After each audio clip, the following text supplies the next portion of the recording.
बिस्मिल्लाहिर्रहमानिर्रहीम। Welcome you students in learn to inspire. हम chapter 14 10th biology के short question start करने जा रहे हैं और आज हमारा इस सिलसिले का पहला लेक्चर है। और आज जो है हमारा टॉपिक होगा वो एक तो कुछ जनरल क्वेश्चंस होंगे जो रिप्रोडक्शन से रिलेटेड होंगे, फिर हम एसेक्सुअल रिप्रोडक्शन की जो डिफरेंट टाइप्स हैं उससे रिलेटेड जो है वो शॉर्ट क्वेश्चन जो है वो देखेंगे।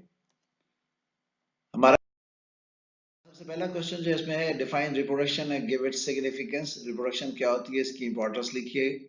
देखिएगा, रिप्रोडक्शन की डेफिनेशन ये है कि it is the production of individuals of the same species और the next generation of the species. यानी किसी जानदार को अपने जैसे जानदार प्रोड्यूस करना या एक स्पीशी के जानदारों को अपने जैसे जानदार प्रोड्यूस करने के प्रोसेस को क्या कहते हैं, प्रोडक्शन कहते हैं।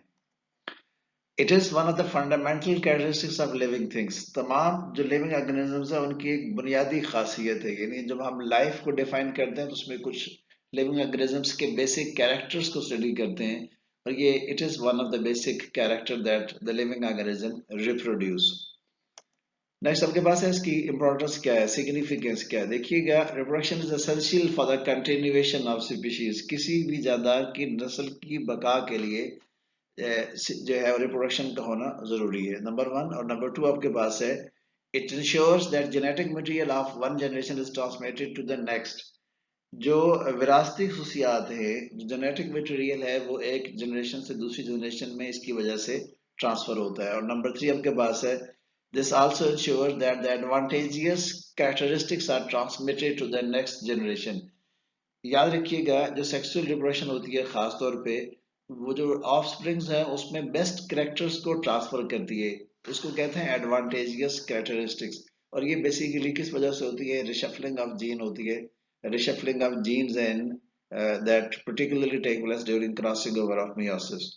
इस दफा मैं फिर इस क्वेश्चन को रिपीट कर रहा हूँ। Reproduction is defined as the production of individuals of the same species, the next generation of that species. It is one of the fundamental characteristics of the living things.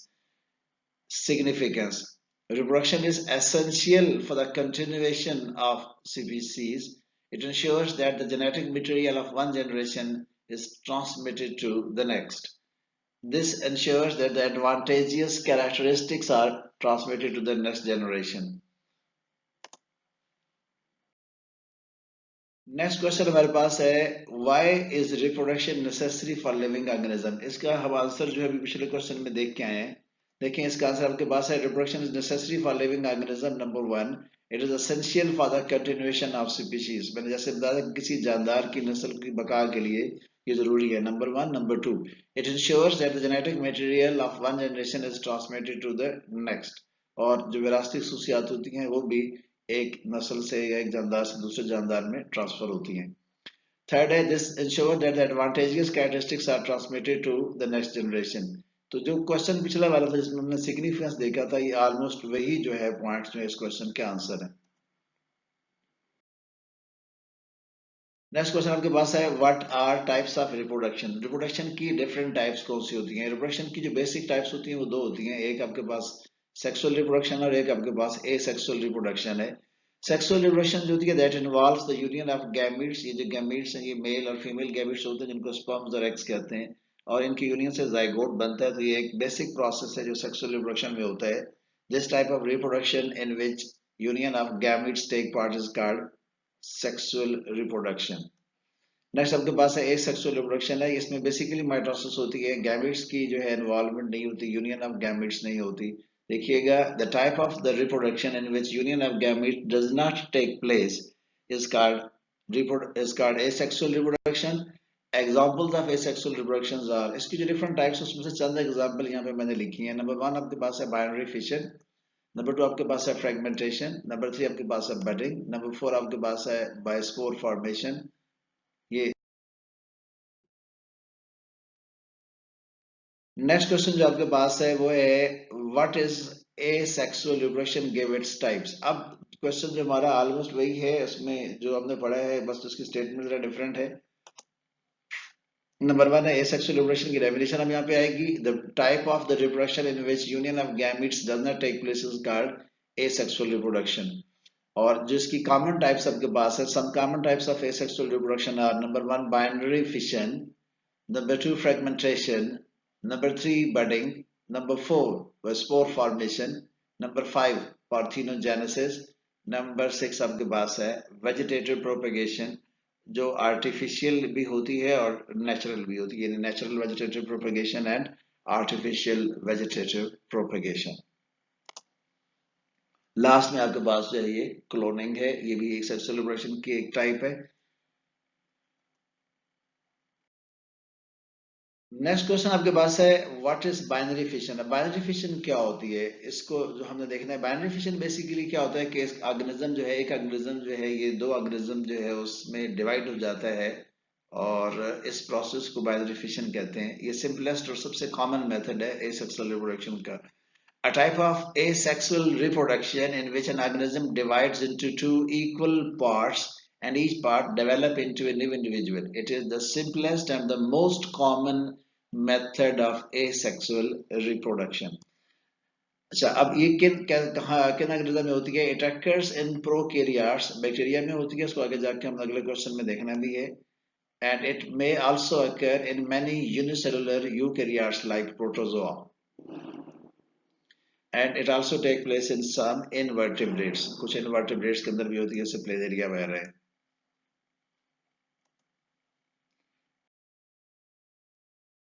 अब next question हमारे पास है how binary fission take place in bacteria. Bacteria में binary fission कैसे होती है? ये binary fission का प्रोसेस बैक्टीरिया में दिखाया गया है. बैक्टीरिया में जो सेल डिवीजन होती है वो बाइनरी फिशन कहलाती है, माइटोसिस नहीं कहलाती. आपने इसको 9th में पढ़ा था. सबसे पहले ये होता है कि इसमें जो डीएनए होता है, जेनेटिक मटेरियल जो है, ये बेसिकली डुप्लीकेट होता है और दो हिस्सों में डिवाइड हो जाता है. और दो हिस्सों में डिवाइड होने के बाद फिर जो है इसमें जो है वो साइटोप्लाज्म डिवाइड होता है और सेल को दो इक्वल हाफ्स में डिवाइड कर देता है. इसकी डिटेल देखते हैं. नंबर 1 आपके पास है during binary fission in bacteria. Number 1, the DNA is duplicated and so two copies of DNA are formed. इन सबसे पहले क्या होता है, डीएनए की डुप्लीकेशन हो रही है. एक इसकी ये कॉपी है, दूसरी आपके पास ये कॉपी है. The two copies move towards the opposite poles. अब एक कॉपी जो है इस तरफ गई, एक इस कार्नर में गई, इन दोनों ऑपोजिट पोल्स की तरफ क्या होगी, इसकी मूवमेंट होगी. The cell membrane invaginates in center and divides the cytoplasm into two. उसके बाद सेल मेम्ब्रेन अंदर की तरफ दबती है और साइटोप्लाज्म को दो हिस्सों में डिवाइड कर देती है. New cell wall is deposited between the two cross membrane. जो नई मेम्ब्रेन्स बनी है उनके दरमियान में नई सेल वॉल डिपॉजिट हो जाती है. उसकी वजह से ये सेल दो जो है वो इक्वल हाफ्स में या दो हाफ्स में डिवाइड हो जाता है और इस प्रोसेस को बाइनरी फिशन कहते हैं. मैं ये प्रोसेस फिर रिपीट कर रहा हूँ. During binary fission in bacteria, the DNA is duplicated and so two copies of DNA are formed. The two copies move towards the opposite poles of cell. The cell membrane invaginates in the centers and divides the cytoplasm into two. New cell wall is deposited between the two cross membranes. और last में it results in the formation of the two daughter bacteria which grow in size and divide again. अब ये जो है वो mature होंगे bacteria, size इनका बढ़ेगा और फिर बाद में इस प्रोसेस को क्या करेंगे, रिपीट करेंगे. ये प्रोसेस तकरीबन 20 मिनट्स में जो है वो कंप्लीट हो जाता है. नेक्स्ट आपके पास क्वेश्चन कभी कभार ये भी आ सकता है कि जो बाइनरी फिशन का प्रोसेस बैक्टीरिया में होता है इसको आपने डायग्राम की शक्ल में दिखाना है. तो आपने जो डायग्राम पीछे हमने देखी है उसको सिर्फ डायग्राम बनाने, उसको लेबल भी साथ करना है. ये कभी कभार क्वेश्चन जो है ये पूछा जा सकता है इस तरह से कि सिंपली जो है बैक्टीरिया के अंदर बाइनरी फिशन जो है उसके प्रोसेस को डायग्राम्स के जरिए दिखाएं. नेक्स्ट क्वेश्चन हमारे पास है how binary fission take place in amoeba. Amoeba में दूसरे एनिमल्स में बाइनरी फिशन कैसे होती है, ये उसका प्रोसेस है. देखिए during binary fission in amoeba उसमें वही प्रोसेस होता है. न्यूक्लियस बड़ा होगा, न्यूक्लियस साइज में जो है बड़ा होकर डिवाइड हो जाता है. डिवाइड होके ये दो पोल्स की तरफ मूव करेगा न्यूक्लियस. उसके बाद फिर सेल मेम्ब्रेन इन्वेजिनेट करेगी और सेल को दो हिस्सों में डिवाइड कर देगी. The nucleus of parent organism divides into by, यहाँ पे देखिएगा खासतौर पे माइटोसिस के वर्ड इस्तेमाल किए कि चूंकि अमीबा यूकैरियोट है और यूकैरियोट्स में माइटोसिस होती है तो जो बाइनरी फिशन का प्रोसेस होता है वो माइटोसिस के जरिए होता है, जबकि बैक्टीरिया में बाइनरी फिशन जो होती है माइटोसिस के जरिए नहीं होती, बल्कि उसकी जो डिवीजन है उसको स्पेसिफिकली नाम दिया जाता है बाइनरी फिशन का. The nucleus of the parent organism divides into two by mitosis. Number 1. Number 2, it is followed by the division of cytoplasm. उसके बाद साइटोप्लाज्म क्या होता है, डिवाइड हो जाता है. The daughter cells of almost equal size, the two daughter cells of almost equal size are produce और form, दो जो है वो डॉटर सेल्स से क्या होते हैं, प्रोड्यूस होते हैं। और daughter cells grow in size and then divide again, ये डॉटर सेल जो है फिर साइज में बड़े होकर बाद में क्या होते हैं, डिवाइड हो जाते हैं। ये है आपके पास एनिमल्स में, जैसे अमीबा जो है उसमें बाइनरी फिशन का प्रोसेस। नेक्स्ट क्वेश्चन आपके पास फिर बाइनरी फिशन का जो है डायग्राम का, अमीबा के भी आपके पास आ सकता है कि अमीबा में बाइनरी फिशन का प्रोसेस जो उसको डायग्राम के जरिए दिखाएं, तो आपने ये डायग्राम जो उसकी बनानी है और साथ उसको लेबल भी करना है। सिंपल सी डायग्राम है, कोई डिफिकल्टी नहीं है उसमें, आराम से बनाई जा सकती है। नेक्स्ट क्वेश्चन हमारे पास है, how binary fission take place in planaria, planaria में बाइनरी फिशन कैसे होती है। अब बेसिकली जो इनवर्टेब्रेट्स हैं प्लेनेरिया की तरह के जो हैं, जब वो नेचुरली या किसी तरीके से जो है वो दो हाफ्स में कट जाते हैं, तो हर हिस्सा जो होता है उसका वो डेवलप होकर नया ऑर्गेनिज्म बना देता है।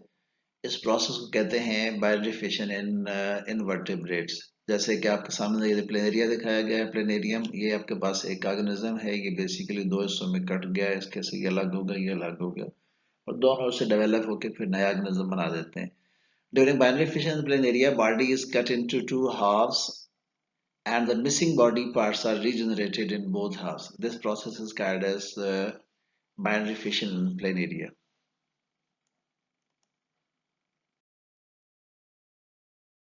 नेक्स्ट क्वेश्चन है, what is multiple fission, multiple fission क्या होती है। समटाइम अमीबा जो है वो क्या करता है, अमीबा के अंदर मल्टीपल फिशन पाई जाती है, इसलिए अमीबा को इमॉर्टल भी कहा जाता है।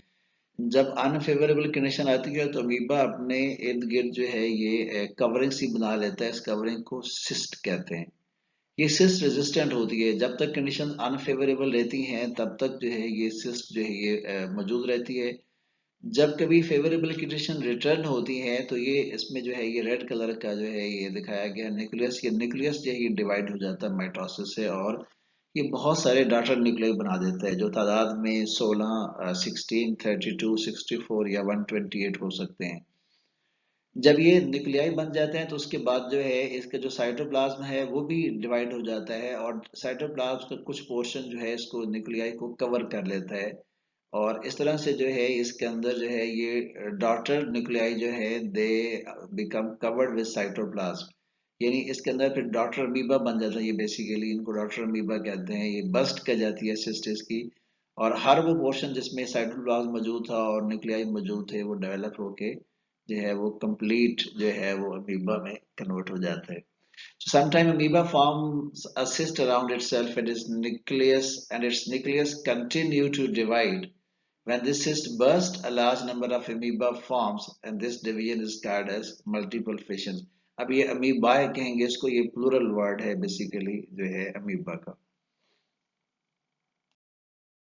पास है show multiple fission amoeba with help of diagram only, जो ये जो डायग्राम आपने सिंपली जो है ये इसमें बनानी है, जैसे कि पिछले वाले क्वेश्चन में आपको बताया है, और इसको जो थोड़ा बहुत जो लेबल किया है उसको लेबल भी करना आपने।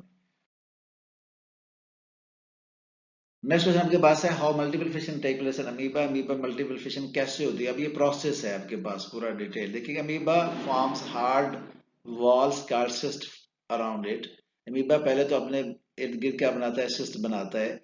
Under unfavourable condition, when favourable condition return, जब फेवरेबल कंडीशन रिटर्न होती है क्या कहता है, nucleus of the parents divides into many daughter nuclei by repeated division. ये जो आपके पास रेड कलर का न्यूक्लियस दिखाया गया है इसमें बहुत सी जो है वो डिवीजन होती है और उससे बहुत सारे बन जाते हैं न्यूक्लियाई। ये टू का मल्टीपल होते हैं, 34, 64, 32, 64 या 128 हो सकते हैं। This is followed by the division of cytoplasm into several parts, साथ ही उसके क्या होता है साइटोप्लाज्म जो है डिवाइड हो जाता है, और each new part of cytoplasm encloses one nucleus. अब देखिएगा इसके अंदर एक रेड न्यूक्लियस है, उसके बाहर एक जो है वो ब्लू कलर का साइटोप्लाज्म का पोर्शन दिखाया गया है। So a number of daughter cells are formed from a single parent at the same time. अब बहुत सारे जो है ये क्या होते हैं सेल जो है ये प्रोड्यूस होते हैं, और ये सेल्स फिर ग्रो करके जो है वो नए अमीबा को बना देते हैं। मैं रिपीट कर देता हूँ, amoeba forms hard walls called cyst around it during unfavorable condition. When favorable conditions return, the nucleus of the parent divides into many daughter nuclei by repeated divisions. This is followed by the division of cytoplasm. into several parts. Each new part of cytoplasm encloses one nucleus, so a number of daughter cells are formed from a single parent at the same time. Next question देखते हैं. What is fragmentation, give example. Fragmentation क्या होती है, इसकी example लिखिए. अब fragmentation basically क्या होता है कि जब कोई एक एनिमल दो से ज्यादा हिस्सों में जो है वो डिवाइड हो जाता है और हर पोर्शन उसका डिवाइड होकर नया ऑर्गेनिज्म बना देता है तो उसको फ्रेगमेंटेशन कहते हैं. फॉर एग्जांपल ये प्लेनेरिया में दिखाया गया है. एक से ज्यादा जो है, जब आपने दो का देखा था उसमें तो उसको हमने क्या कहा था कि जो है ये बाइनरी फिशन है, जबकि दो से ज्यादा यानी यहाँ पे 8 और 9 अगर होंगे उसको क्या कहेंगे, फ्रेगमेंटेशन कह देंगे. It takes place in worms. When certain worms grow to full size, they spontaneously break up into 8 or 9 pieces. Each piece fragment develops into a mature worm and the process is repeated. ये basically जो है ये fragmentation का process है और इसमें आपके पास planaria की एग्जांपल जो है वो दी गई है.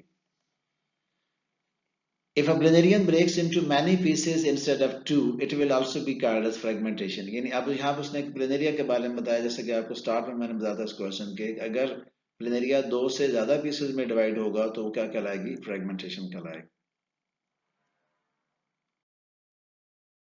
नेक्स्ट क्वेश्चन आपके पास है, व्हाट इज बडिंग. बडिंग क्या होती है, बडिंग का जो है प्रोसेस जो है उसको लिखें. बडिंग बेसिकली जो है ये एसेक्सुअल रिप्रोडक्शन की एक टाइप है जिसमें ऑर्गेनिज्म या सेल जो है उसकी सरफेस पे आउटग्रोथ निकलती है, जैसे कि ये आउटग्रोथ आपको बनी नजर आ रही है. उसमें न्यूक्लियस जो है फिर डिवाइड होके जो है न्यूक्लियस के डिवाइड हो जाता है और न्यूक्लियस एक न्यूक्लियस जो उसमें से इसमें ट्रांसफर हो जाता है और ये उसके बाद जो है ये बर्ड जो है ये मेच्योर सेल में कन्वर्ट हो जाती है. और जो है सम टाइम ये होती है कि ये इस जो आपके पास जो पेरेंट जो था सेल जो था उसके साथ अटैच रहती है और बाद का दूसरी अटैच होकर अलग भी हो जाती है. ये सबसे जो कॉमन प्रोसेस है ये यीस्ट में होता है, जैसे कि यहाँ पे आपको यीस्ट में जो है वो दिखाया गया है. देखेंगे, in case of yeast a unicellular fungus a small bud is formed on one side of the cell. जैसा कि एक सेल के एक तरफ आपको ये बड बनती हुई नजर आ रही है. Number one, the nucleus of the cell divides and one of the daughter nuclei is passed into the bud. इसके जो अब न्यूक्लियस डिवाइड हो जाता है और एक न्यूक्लियस इस बड में ट्रांसफर हो जाता है. Parent cell may form more than one bud at a time and each bud enlarges and develops the characteristics of the parent organism. इस बात का ऐसा भी होता है, अभी देखेंगे इसकी ये जो बड है डिटैच नहीं हुई और एक नई नई बड जो इसमें बनना शुरू हो गई है. लेकिन ये कि हर एक बड जो होती है चाहे वो डिटैच हो या चाहे ना हो उसमें नए सेल जो है या पूरे ऑर्गेनिज्म के कैरेक्टर जो है मौजूद होते हैं. द बड में separate from the parent body, यानी उसके साथ अटैच भी रह सकती है या फिर सेपरेट जो है वो भी हो जाती है. ये जनरल जो है आपके पास प्रोसेस है बडिंग का. सो आपके पास क्वेश्चन है, define budding, give an example. Budding क्या होती है, इस एग्जांपल लिखिए. It is type of a sexual reproduction during budding. अब आपके पास फिर वही क्वेश्चन है. A small bud develops as outgrowth on the parent plant body. The nucleus of the cell divides and one of the daughter nucleus is passed into the bud. उसके आपके पास है, when this bud is separated from the parent body it develops into new individual. ये आपके पास क्वेश्चन था. Next है, how budding take place in hydra. Hydra में बडिंग कैसे होती है. हाइड्रा में एक आउटग्रोथ निकलती है, माइटोसिस से बड़ी होती जाती है जो है, फिर वो आपके पास इस डायरेक्शन में जो आ रहा है उसके बाद फिर जो है वो क्या होता है कि जो बर्ड होती है कंप्लीट ऑर्गेनिज्म में कन्वर्ट हो जाती है और वो हाइड्रा जो होता है वो पेरेंट ऑर्गेनिज्म से अलग हो जाता है. In Hydra, small bud is formed on the side of the body by mitosis. This bud enlarges by the formation of more cells. It then detaches from the parent body and grows into new organism. जैसा कि मैंने आपको बताया है कि पहले बड बनती है, बाद में उसके माइटोसिस से साइज बड़ा होता जाता है, फिर वो कंप्लीट मेच्योर ऑर्गेनिज्म में कन्वर्ट हो जाती है और फिर वो मेच्योर ऑर्गेनिज्म जो है वो पेरेंट ऑर्गेनिज्म से अलग हो जाता है. ये प्रोसेस है आपके पास बडिंग का हाइड्रा में. नेक्स्ट क्वेश्चन के पास है, how is budding in coral different from other organism. अब कोरल की जो है जो बर्ड्स होती हैं वो बेसिकली पेरेंट ऑर्गेनिज्म से डिटैच नहीं होती हैं और फिर वो बड़ी सी कॉलोनी बनती जाती है, जैसे कि ये कोरल्स आपको दिखाए गए हैं. और ये बाज का जो है ये बड़ी बड़ी चट्टानों की शक्ल इख्तियार कर लेते हैं क्योंकि इसमें जो स्केलेटन होता है वो रह जाता है और उसके अंदर जो कोरल्स होते हैं वो डेड हो जाते हैं, तो they forms the coral reefs. छोटा सा इसका आंसर है, in coral the buds do not detach from the parent body. Corals form big colonies because the buds grow into new organism by remaining attached to the parent body. ये colony फिर बड़ी बड़ी होती जाती है इनको और जो है इस क्योंकि रीजन इसकी ये होती है कि जब वो जो नए ऑर्गेनिज्म होते हैं वो पेरेंट्स से डिटैच नहीं होते, जैसे कि यहाँ आपको इस पिक्चर में दिखाया गया। नेक्स्ट क्वेश्चन आपके पास है, how asexual reproduction take place in rhizopus। अब rhizopus जो है एक फंगस है, और फंगस में जो asexual reproduction होती है वो स्पोर फॉर्मेशन के जरिए होती है। इसको देखते हैं। When rhizopus reaches reproductive age, its body cells form thick walled spore sacs called sporangia। Rhizopus में बेसिकली क्या होता है कि ये आपके पास राइजोपस की जो है ये डायग्राम दिखाई गई है। देखिए ये राइजोपस जो है उसकी पूरी यानी फंगस है, उसको पूरा लेबल किया हुआ है। ये इसके ऊपर ये जो आपके पास है ये स्पोरेंजियम है, और स्पोरेंजियम के अंदर माइटोसिस से स्पोर्स बनते हैं। जब ये स्पोर्स मैच्योर हो जाते हैं तो ये स्पोरेंजियम बस्ट कर जाती है और ये स्पोर्स रिलीज हो जाते हैं। स्पोर्स थिक वॉल रेजिस्टेंट होते हैं, और जब इनको फेवरेबल कंडीशन मिलती है तो उसके ऊपर ये ग्रो करके दोबारा नई फंगस बना देते हैं। देखिएगा, when rhizopus reaches reproductive age, its body cells form thick walled spore sacs called sporangia। अच्छा, inside sporangium, thick walled spores are formed by mitosis, and when sporangia are mature, they burst and release spores। और जैसे कि मैंने बताया, the spores germinate and develop into new rhizopus। ये जो rhizopus जो है इसके spores जो हैं जब उनको फेवरेबल सबस्ट्रेट मिल जाता है, यानी वो जगह जहाँ पे ग्रो करनी होती है इन्होंने, तो ये ग्रो करके नई फंगस बना देते हैं। ये होती है reproduction by spore formation. Next आपके पास है व्हाट इज स्पोरेंजियम। अब स्पोरेंजियम बेसिकली रिप्रोडक्टिव स्ट्रक्चर है, इसको फ्रूटिंग बॉडी भी कहते हैं फंगस की। ये जो है जब मैच्योर हो जाती है जो है राइजोपस या दूसरे फंजाई की जो है, तो उसके अंदर जो है ये स्पोरेंजियम बनती है जिसके अंदर स्पोर्स प्रोड्यूस होते हैं। जैसा कि आपने पीछे डायग्राम देख बुक में जो डायग्राम बनी हुई थी ये वाली आपकी, इस तरह स्पोरेंजियम को दिखाया गया। उसकी ये जो आपके पास ग्रे जो डॉट्स हैं या जो सर्कल से बने हुए छोटे छोटे, ये बेसिकली स्पोर्स हैं। ये स्पोरेंजियम दिखाएगी, और ये इसमें से स्पोर्स जब रिलीज होकर बस्ट हो जाते हैं तो ये रिलीज हो जाते हैं, ये स्पोर जो है जर्मिनेट करके नई जो है वो फंगस जो है उसको बना देते हैं। In Rhizopus body cells form thick walled spore sacs called sporangia। When the fungus get mature, a sporangium is a sexual reproductive structures in which spores are formed by mitosis। जैसा कि मैंने आपको बताया कि एक जो है फ्रूटिंग बॉडी है या रिप्रोडक्टिव स्ट्रक्चर है जिसके अंदर स्पोर्स बनता है माइटोसिस से। नेक्स्ट क्वेश्चन आपके पास है व्हाट आर स्पोर्स। अभी जो हमने देखा स्पोर्स बेसिकली क्या है कि स्पोर्स जो हैं ये बेसिकली रिप्रोडक्टिव स्ट्रक्चर्स हैं, जो स्पेशलाइज्ड सेल्स होते हैं जो स्पोरेंजियम में प्रोड्यूस होते हैं, और जब स्पोरेंजियम बस्ट हो जाती है तो ये रिलीज होकर ग्रो करके दोबारा नई फंगस बना देते हैं। Spores are asexual reproductive structures produced inside the sporangium।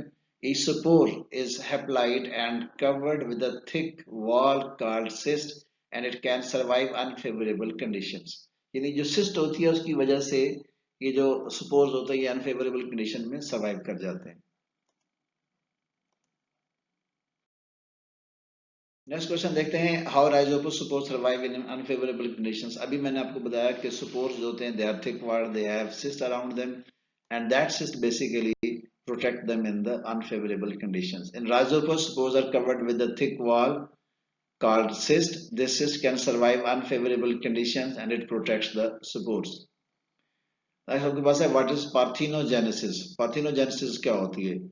Parthenogenesis आपने जो है ये लास्ट टॉपिक जो है था आपका जो था करंट सिलेबस में, ये एसेक्सुअल रिप्रोडक्शन की टाइप होती है जिसमें अनफर्टिलाइज्ड एग डेवलप हो जाता है न्यू ऑफस्प्रिंग्स के अंदर। ये जो है ये फिश में, फ्रॉग में, इंसेक्ट्स में जो है ये प्रोसेस जो ये पाया जाता है। इस दफा फिर इसको देख लेते हैं। Parthenogenesis is also considered as a form of asexual reproduction। In it, an unfertilized egg develops into new offspring। Examples क्या है, some fishes, frogs and insects reproduce by means of parthenogenesis। Rhizopus की जो है spores की मैंने वो diagram भी बनाई थी, वो अब आई आपके सामने। ये बेसिकली राइजोपस के स्पोर और उसके बाहर जो है ये जो है कवरिंग है इसको सिस्ट कहते हैं।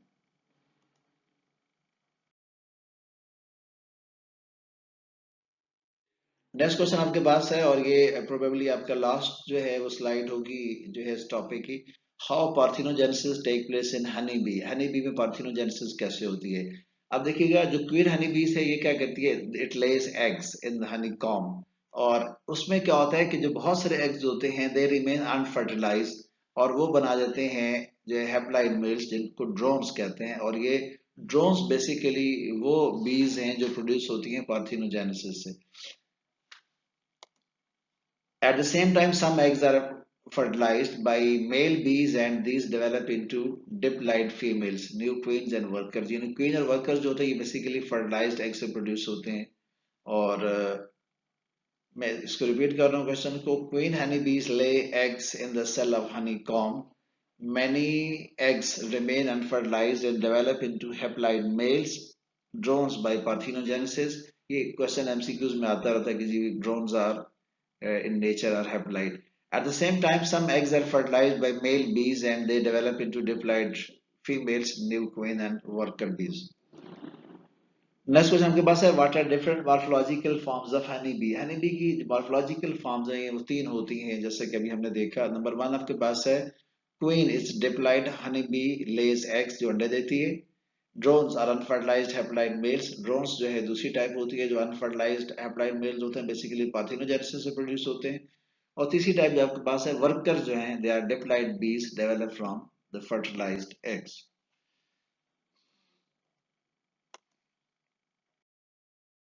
ये हमारा जो है इसका जो पहला टॉपिक था चैप्टर 14 जो है रिप्रोडक्शन जो चैप्टर है इसके शॉर्ट क्वेश्चंस का। अगर आपको इन क्वेश्चन से रेलेवेंट कोई क्वेश्चंस हो, कोई आपकी क्वेरी हो, उसको तो कमेंट्स में पूछिए।